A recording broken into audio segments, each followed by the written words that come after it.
Alors, dans cette démonstration de cours, nous allons démontrer le résultat, l'élément de cours, qui consiste à montrer que P de Z égale A, Z moins A Q de Z, si P de A égale à 0. Donc, on va choisir une expression de P. P, une fonction polynomiale de C dans C. Donc, soit P de Z égale à somme de k égale à 0 jusqu'à n des ak z puissance k. Ça veut dire que c'est a0 z puissance 0, donc z puissance 0 c'est 1, a1 z puissance 1 plus a2 z puissance 2, c'est ça, on a bien un polynôme, une fonction polynomiale ici de degré n, ici,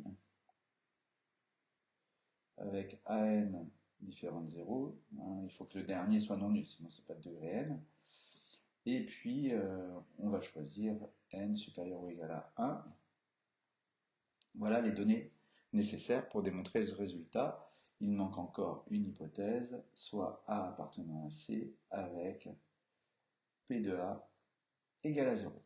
Voilà. Donc les AK, eux, appartiennent à C. Voilà.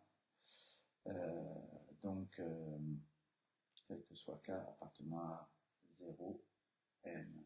Voilà, on a cette fois-ci toutes les hypothèses nécessaires. Et donc, une fois qu'on a posé tout ça, on a P de A égale à 0, et on va essayer de démontrer que P de Z, c'est Z moins A, facteur de Q de Z. Alors, on part d'un résultat intermédiaire, on a, et ça c'est depuis le chapitre 2, on a que Z moins Z puissance n, Z puissance n moins A puissance n, c'est une formule générique. Alors, puisque n, j'ai déjà utilisé ici, je vais prendre m. Voilà. Un entier supérieur ou égal à 1. On a à ce moment-là que c'est z moins a, facteur de z puissance m moins 1, plus z puissance m moins 2, plus etc. Facteur de a, plus z puissance n, m moins 3 fois a au carré. Voilà. Plus a puissance m-1. C'est un résultat qu'on avait déjà vu dans le chapitre 2. Ça s'écrit aussi sous cette forme. Hop, fois somme pour k égale 0 jusqu'à n des z m-1, pardon, jusqu'à m-1, des z puissance k. Je commence à k égale à 0 pour celui-ci, z puissance 0, et a puissance n-1 moins k. Pour k égale à 0, j'ai a puissance n-1, c'est celui-ci. Donc pour k égale à 0, on a celui-ci, pour k égale à 1, celui-là, pour k égale m-1, là ça fait a puissance 0, il n'y en a pas, et on a z puissance m-1, c'est celui-ci. Donc on reconnaît bien ici la même chose, là et là. Alors, fort de ce résultat nécessaire, sans quoi la démonstration qui consiste à trouver ce résultat ne peut pas être faite sans ce résultat intermédiaire.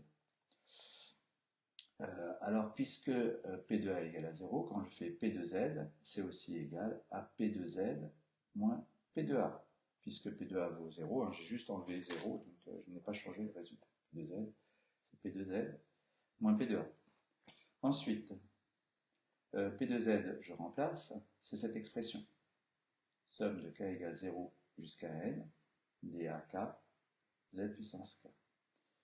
P de A, c'est 0, mais c'est aussi somme de k égale à 0 jusqu'à n, dAk fois a puissance k.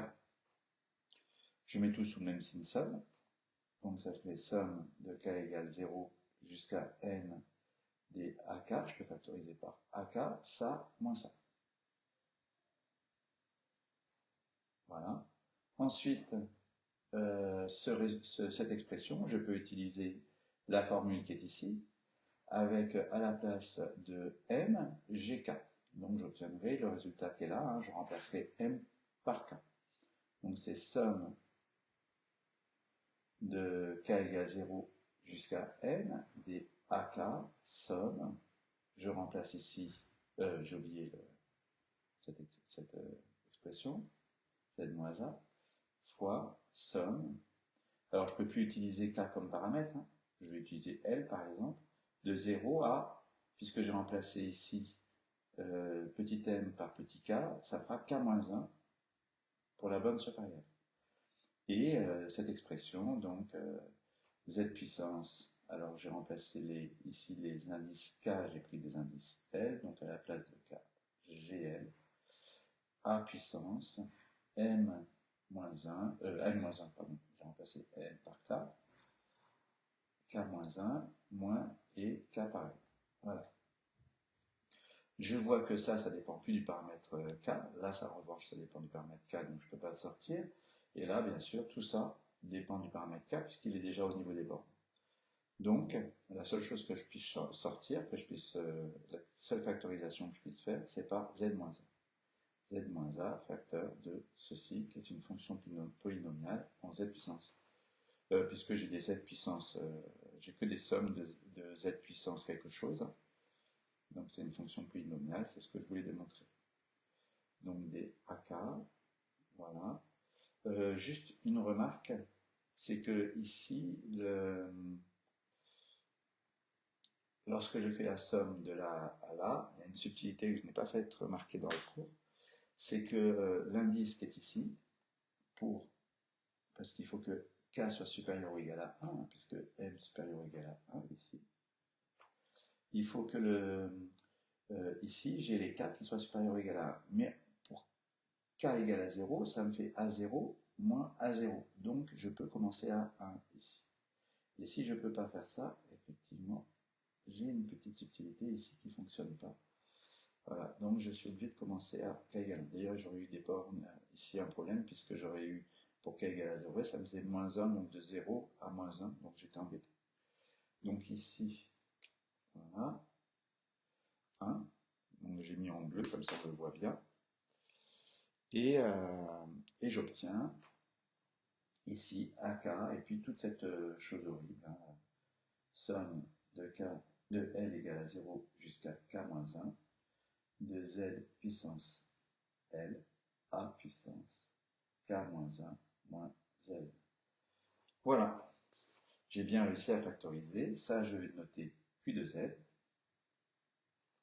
et j'obtiens le résultat cherché, c'est-à-dire que P de Z égale Z moins A, facteur de Q de Z. Voilà. Bon, on va s'arrêter là, 1 minute, ça suffit bien.